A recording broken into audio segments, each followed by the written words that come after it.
అన్న ఎక్కడన్నా మీది ఎక్కడ తాండూరా కర్నూలా అనంతపురా ఓకే ఇక్కడ మందాగడానికి వచ్చారు ఎన్నిసార్లు తాగిరు ఇప్పటికి ఫస్ట్ టైమా ఇట్లా తగ్గుతుందా తగ్గుతుంది అంటారా ఖచ్చితంగా తగ్గుతుంది అంటారా మేము కూడా ఫస్ట్ టైం వచ్చినాము మా అక్క ఆమె ఏమైంది నీకేమైంది ఇదే పరాసిసేనా ఈ చెయ్యికా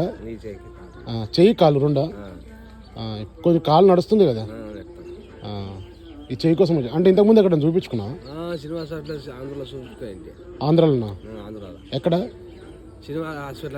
శ్రీనివాస హాస్పిటల్ మరి అక్కడ తగ్గలేదా 3 లక్షలు అయినాయా ఓహో కానీ తగ్గలేదు మళ్ళీ ఇక్కడ మందగడానికి వచ్చినావా ఓకే అదే మాకు కూడా చెప్పిర్లే ఇక్కడ తీసుకురమ్మని అందుకని మేము కూడా ఇక్కడ తీసుకొచ్చినాం అనమాట